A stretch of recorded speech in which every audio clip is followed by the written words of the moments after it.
याद रखिए, यहां बैठे हुए शिक्षकों में सबसे पहले आपसे बात शुरू करता हूं। आप पर जिम्मेदारी ज्यादा है। एक पुल गलत बन जाए तो कोई बड़ी दुर्घटना नहीं होती, जनहानि होती है, कुछ लोग मरते हैं, दुख की बात है। एक डॉक्टर बेईमानी से डॉक्टर बन जाए तो पूरे जीवन में 100-200 लोगों को जल्दी यमराज के पास पहुंचने या इंद्र के पास पहुंचने की व्यवस्था करता है। लेकिन एक अध्यापक गलत हो जाए, एक अध्यापक अपना काम ठीक से ना करे, एक अध्यापक केवल यह सोचे कि मैं वेतन के लिए काम कर रहा हूं, तो मानिए कि वैसी पीढ़ियां तैयार कर देता है तो देश आगे जा सकता है या पीछे जा सकता है।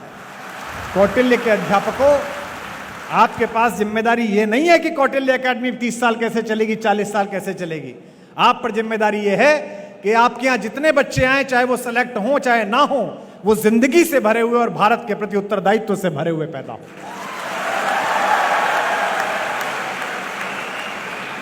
ये जो इर्रेस्पॉन्सिबिलिटी हमारे बीच आ गई है, ये जो गैर जिम्मेदारी हमारे बीच आ गई है। 2011 आंदोलन शुरू होने से पहले तक मैं भी पढ़ाता था, BA MA की क्लास पढ़ाता था, और मैं देखता था कि मेरी कॉलोनी में रहने वाले प्रशासनिक अधिकारी या एक छोटा सा व्यापार करने वाले आदमी के चेहरे पर जितनी हनक, जितनी तेजस्विता, जितना गौरव बोध, अपने काम के प्रति जितना उत्सुक भाव होता था, उतना अध्यापकों में नहीं होता था। क्योंकि आप इस बात से मत तोलिए खुद को कि आपको वेतन कितना मिलता है।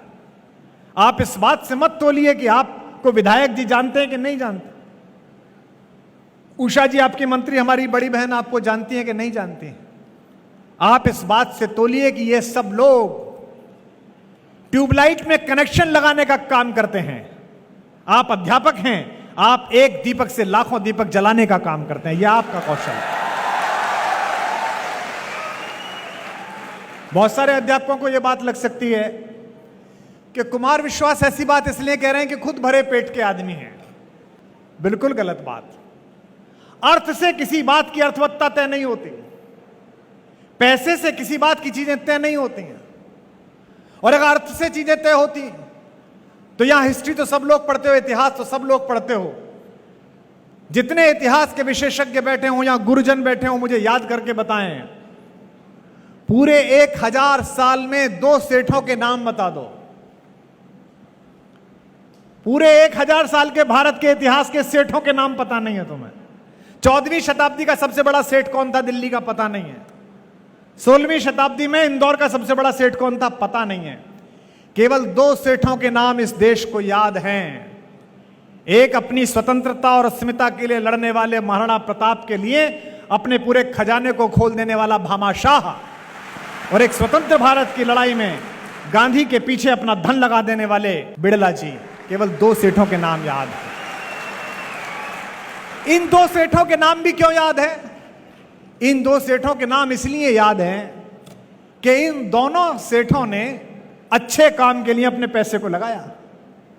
इसलिए नहीं कि उन्होंने पैसा बहुत कमाया। ब्रांड के लोग मुझसे कहते हैं कि फलां प्रोग्राम में चले जाइए, टीवी में फलां काम कर लीजिए, रेस्टोरेंट खोल दीजिए। तो मैं कहता हूं ये मेरा काम ही नहीं है। 1-2 काम मैंने ऐसे किए थे जो मुझे नहीं करने चाहिए थे, उनका पश्चाताप आज तक पूरा नहीं हो रहा मुझसे।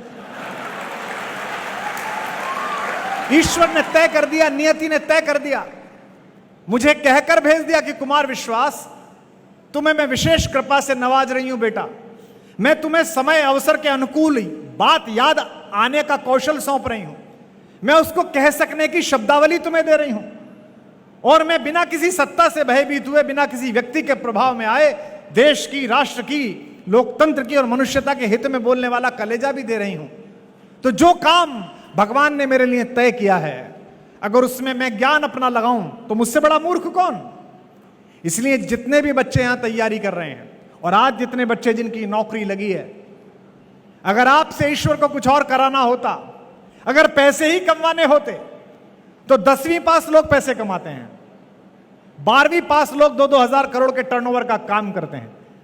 आपको पढ़ा लिखा कर कौटिल्य एकेडमी में आपने 1 साल भर पढ़ाई की, 2 साल पढ़ाई की, इसके बाद आपको जज इसलिए बनाया गया है, इसके बाद आपको SP इसलिए बनाया गया है, इसके बाद आपको कलेक्टर इसलिए बनाया गया है कि इंदौर के किसी कोने में, देवास के किसी कोने में भारत के किसी कोने में जहां आपकी नौकरी लगे, वहां एक छोटी सी ढाणी में भी रहने वाला एक आदमी, झोपड़ी में रहने वाला आदमी भी जब आपके द्वार पर न्याय मांगने आए तो इस कौटिल्य अकादमी की शिक्षा याद रखना। मुझे आश्चर्य होता है, आईएएस के घर में पैसे निकले तो एक हफ्ते तक तो गिनती लग गई।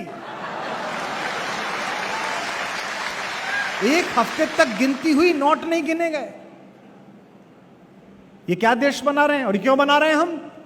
क्योंकि सब कुछ ठीक चल रहा है, केवल जो बीज जड़ में जाना चाहिए वो ठीक नहीं चल रहा। ये जो देश के चरित्र निर्माण की प्रक्रिया है, ये केवल अध्यापक कर सकता है।